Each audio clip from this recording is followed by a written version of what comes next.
3월 14일 새벽 기도회를 시작하겠습니다. 오늘 함께 은혜 나누실 하나님 말씀은 누가복음 17장 11절부터 19절 말씀입니다. 제가 받들어 봉독하겠습니다. 예수께서 예루살렘으로 가실 때 사마리아와 갈릴리 사이로 지나가시다가 한 마을에 들어가시니 나병 환자 10명이 예수를 만나 멀리 서서 소리를 높여 이르되 예수 선생님이여 우리를 불쌍히 여기소서 하거늘 보시고 이르시되 가서 제사장들에게 너희 몸을 보이라 하셨더니 그들이 가다가 깨끗함을 받은지라.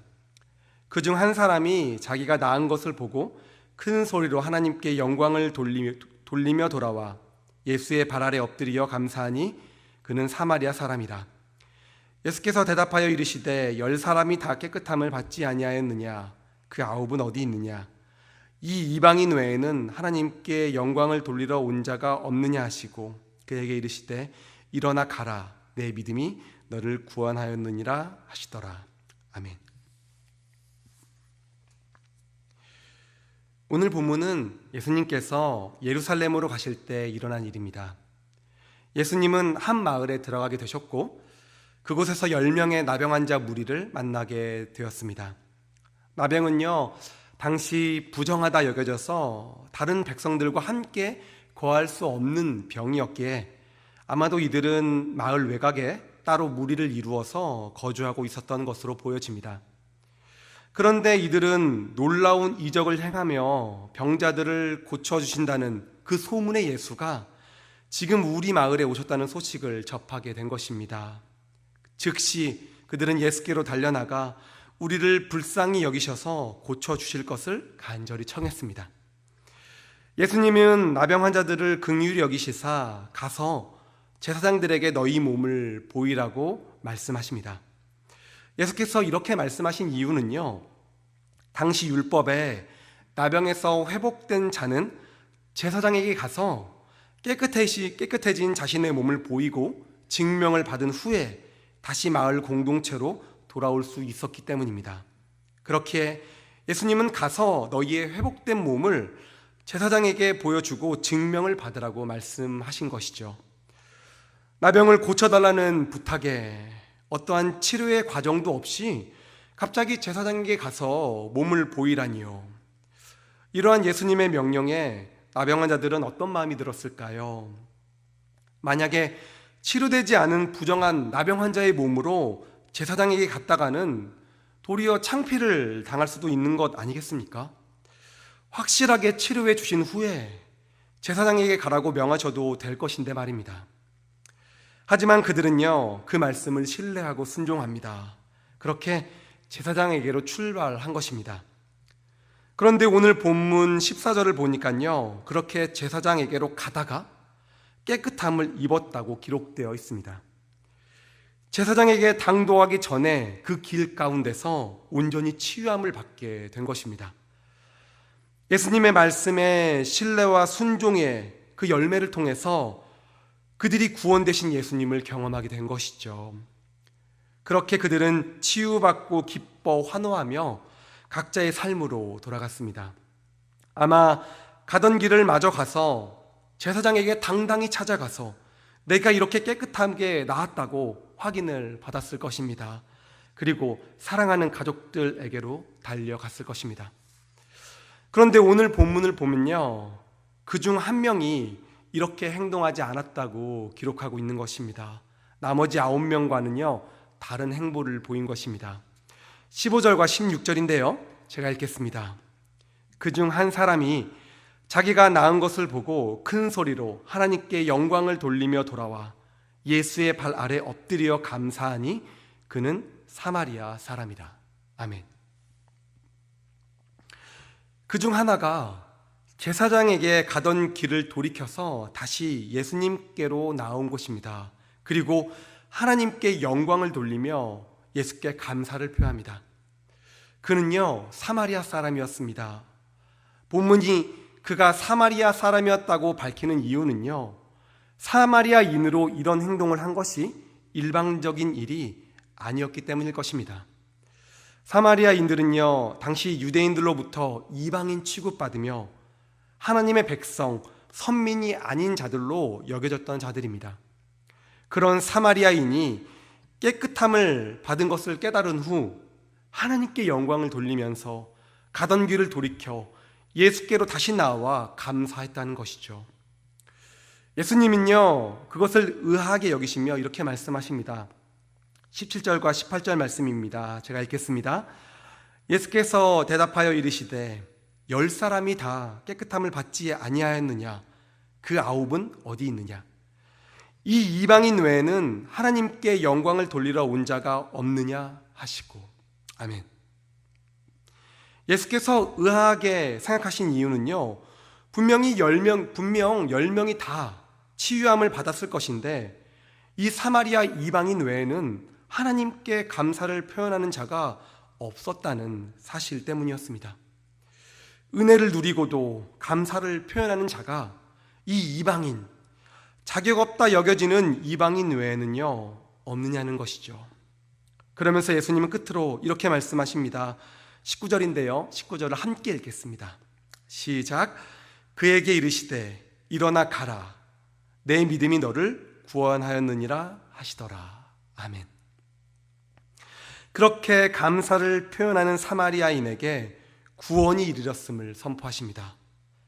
감사하는 그가 구원을 얻게 되었다는 것입니다. 우리가 여기서 주목해야 할 부분은요, 그가 하나님께 감사하며 영광을 돌린 이 행동을요, 예수님은 믿음의 행동이라고 표현하셨다는 것입니다. 그리고 그 믿음이 너를 구원하였다는 것이죠. 바로 감사, 하나님께 대한 감사가 믿음의 행동이라는 것입니다. 하나님께 감사하는 자가 천국을 소유한 믿음의 사람이라는 것이죠. 요즘 세상을 보면요, 세상은 점점 더 풍요로워져 가지만 감사는 점점 더 사라져가는 것 같습니다. 디모데후서 3장 1절과 2절을 보면요, 너는 이것을 알라. 말세에 고통하는 때가 이르러 사람들이 자기를 사랑하며 돈을 사랑하며 교만하여 비방하며 부모를 거역하며 감사하지 아니하며 거룩하지 아니하며 라고 말하면서요, 마지막 때 사람들의 특징에 대해 이야기합니다. 감사하지 않는 사람들의 모습이요, 마지막 때 사람들의 특징이라는 것입니다. 세상은 풍요로워지지만 그것과는 별개로 사람들의 마음에는 만족과 감사가 사라지는 이 모습, 바로 이 모습이 세상이 점점 악해진다는 증거 아니겠습니까? 피조물인 우리는요, 전능하신 하나님을 신뢰하고 믿으면 자연스럽게 그 은혜에 감사하게끔 창조되었습니다. 하지만 죄가 그 감사를요 메말라 가게 만드는 것입니다. 그것이 사탄의 전략인 것이죠. 하나님에 대한 감사가 줄어드는 것, 이것이 바로 믿음이 약해지는 일이기 때문입니다. 디모데전서 4장 3절과 4절을 보면요, 믿는 자들과 진리를 아는 자들이 감사함으로 받을 것이니라. 하나님께서 지으신 모든 것이 선함에 감사함으로 받으면 버릴 것이 없나니 하나님의 말씀과 기도로 거룩하여 진다 라고 말합니다. 희노애락의 삶의 모든 영역을 하나님께 대한 감사함으로 받으면 그것이 바로 거룩한 삶, 거룩한 것이라는 사도 바울의 고백인 것입니다. 하박국 3장을 보더라도요, 하박국 선지자도 무화과나무, 포도나무, 감람나무에 수출이 없을지라도 나는 감사할 것이라고 고백했습니다. 이 세 가지 나무는요, 당시 팔레스타인 지역의 아주 주요한 3대 농작물입니다. 그런데 그것이 다 흉작, 망한 겁니다. 아주 절망스러운 상황을요 표현한 것이죠. 그런데도 감사했다는 것입니다. 나는 감사할 것이라고 다짐하고 있는 것이죠. 하박국 선지자는 어떻게 이런 상황 속에서도 감사를 표현할 수 있었을까요? 그러니 우리 인생은요, 오늘 본문과 같이 병이 깨끗하게 다 치유되는 놀라운 은혜를 경험했음에도, 받았음에도 불구하고 감사하지 못할 수도 있고요, 모든 것이 다 부족해도 감사할 수도 있는 것입니다. 그것이 우리 인생이에요. 그리고 그런 감사를 하나님은 믿음의 행동으로 보시며 기뻐하신다는 것입니다. 시국이 정말 어지럽습니다. 세상이 정말 요동하는 것과 같은 요즘입니다. 제가 최근 한 성도님의 안부를 물으면서요, 잠시 대화를 나눌 기회가 있었는데요. 개인 사업장을 하시는 성도님이시거든요. 그런데 이 코로나 사태로 인해서 손님이 평소에 3분의 1밖에 오지 않는다고 말씀하시더라고요. 마음이 참 무겁더라고요. 그래서 제가 위로의 마음을 전하니까요, 저에게 이렇게 말씀해 주시더라고요. 다른 곳은 매상이 10분의 1밖에 안 나오는 곳도 있다고 하던데, 이렇게 어려울 때 이 정도라도 되는 것이 감사하다고, 이렇게 지켜주신 하나님께 감사하다고 감사를 표현하시는 겁니다. 오히려 이런 상황 속에서 감사를 고백하는 성도님을 뵈니까요, 위로하려던 제 마음이, 제 가슴이 먹먹하고 참 눈물이 나더라고요. 그래서 도리어 제가 마음에 큰 위로를 받았습니다. 그러면서 나는 과연 하나님께 얼마나 감사하며 살고 있는가 돌아보게 된 것입니다. 나는 하나님께 부족한 가운데서도 감사하며 살고 있는가? 하나님께서 주신 모든 것으로 인해 감사하고 있는가? 심지어 큰 은혜를 누렸음에도 감사하고 있지 못하는 것은 아닌가? 그렇게 제 자신을 돌아보게 된 것입니다. 사랑하는 성도님, 여러분은 어떠신지요?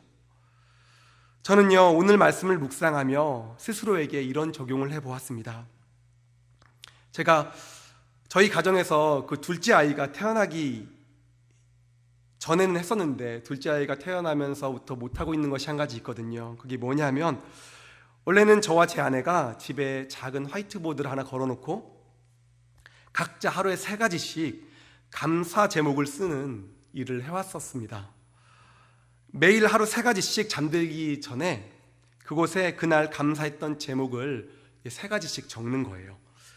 어떤 날은 정말 특별한 일이 없어서 하루 3끼 잘 먹은 것 감사, 무사히 잠자리에 들게 된 것 감사, 이렇게 적는 날도 있었습니다. 그런데 적고 나면 그것이 평범한 일이 아니라는 것, 평범한 감사가 아니라는 것을 제가 마음에 깨닫게 되더라고요. 지금 이 순간 어떤 이들은 끼니를 채울 수 없어서 아파하고 있을 수도 있고, 어떤 이들에게 오늘 하루는 정말 큰 아픔의 날이었을 수도 있는데, 나는 이렇게 평안히 잠자리에 들 수 있다는 이 사실이 정말 마음에 감사가 되는 겁니다. 그리고 그 아내의 감사 제목 또한 제가 읽으면서 부부간에 대화할 소재들도 많이 생기고 여러 가지로 정말 좋았거든요. 그런데 둘째 아이가 생기면서 게으르고 또 나태해져서 못하고 있었습니다. 그래서 제가 오늘 말씀을 묵상하면서 이제 아내와 상의해서 다시 그 감사 보드판을 적어가야 되겠다라고 다짐을 하게 된 것입니다. 무화과 나무, 감람나무, 포도나무의 소출이 없을지라도 감사할 수 있는 인생, 그런 인생이 되기를 저 스스로 다짐하며 소망한 것입니다. 사랑하는 성도 여러분에게도 그런 은혜가 있기를 간절히 축복합니다.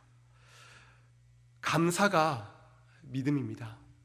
사랑하는 성도 여러분, 감사가 믿음의 행동인 줄 믿고 오늘 하루 복된 하루, 감사한 하루 되시기를 간절히 축복합니다. 기도하겠습니다. 사랑이 많으시고 좋으신 하나님 아버지, 오늘도 우리를 말씀으로 인도해 가심을 정말 감사드립니다. 하나님께 대한 감사가 믿음임을 잊지 않고 감사로 구원을 이루는 삶, 그런 삶이 저의, 그리고 사랑하는 주님 기쁨의 교회 모든 성도의 삶이 되기를 간절히 소망합니다.